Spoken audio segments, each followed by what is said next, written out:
மதரசா மாணவர்கள் பொதுவாக மதரசா மாணவர்கள்னால் வந்து என்ன குர்ஆன் ஓதுவாங்க, ஹதீஸ் படிப்பாங்க, பிறகு வந்து இமாமத் செய்வாங்க, ஃபாத்தியா ஓதுவாங்க, வீடுகளுக்கு போய் ஃபாத்தியா ஓதுவாங்க. இப்படி இது ஒரு மனநிலை மைண்ட் செட் வச்சுருக்கிறாங்கல்ல, அதெல்லாம் இப்போ உடச்சி எரிஞ்சிருக்கிறாங்க இந்த மாணவர்கள்.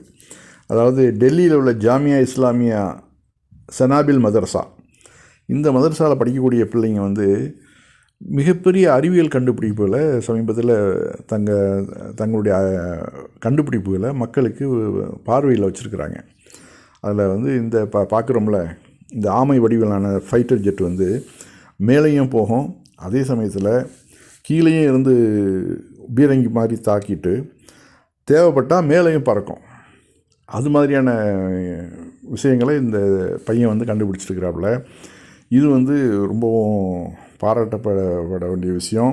அடுத்தாப்பில் அதாவது ஏர் பொல்யூஷன், காற்று வந்து மாசுபடுத்தல, அது வந்து கார்பனாக மாற்றி அந்த கார்பனை வந்து எழுதக்கூடிய இங்காக மாற்றக்கூடிய ஒரு புது விஷயத்தை ஒரு மாணவன் கண்டுபிடிச்சிருக்கிறாப்புல. அது வந்து பெரும்பெரும் ஆராய்ச்சியாளர்களே வந்து அதாவது ஆச்சரியப்பட வச்சுருக்குது. மதரசா மாணவர்கள் எந்த ஒரு பின்புலமும் இல்லாமல் எப்படி இந்த மாதிரி பண்ணுறாங்க அப்படின்னு சொல்லிட்டு, இவ்வளோ அரசாங்க அதிகமான உதவிகள்லாம் கிடைக்கிறதில்ல. எல்லாம் வந்து அந்தந்த முஹல்லாவாசிகள் முஸ்லீம்கள் தங்கள் மாத சந்தா கொடுத்து அதிகமாக வந்து செய்கிறாங்க. இதை பாருங்கள், எல்லாம் வந்து ஆச்சரியப்படுறாங்க. எப்படி இந்த மாணவர்கள் இது மாதிரி இதுதான் இந்த யூனிவர்சிட்டி, அந்த மதரசா, அந்த மாணவர்கள் வந்து எல்லாம் காட்சி வச்சுருக்குறாங்க பாருங்கள். அதில் தான்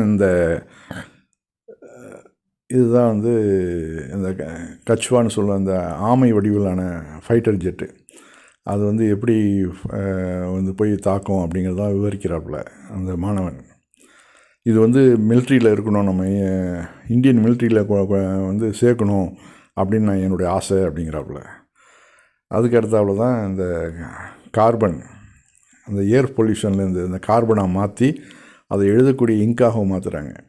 இது வந்து பெரும் ஆராய்ச்சியாளர்களே வந்து அதிசயப்பட வச்சுருக்குது.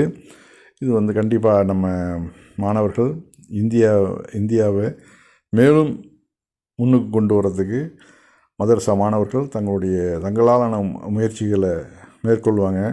ஆனால் வழக்கம் போல் வந்து இவர்கள் வந்து நாட்டுக்கு விசுவாசமாக இருக்க மாட்டாங்க அப்படின்னு சங்கிகள் சொல்லிக்கிட்டு அது ஒரு பக்கம் இருந்துட்டு போட்டோம்.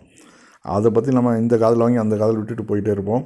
நாம் நம்மளுடைய வேலைகளை ஒழுங்காக செஞ்சுட்டு இருந்தோம்னாக்க எத்தனை பேர் வந்தாலும் நம்ம ஒன்றும் அசைக்க முடியாது இல்லையா?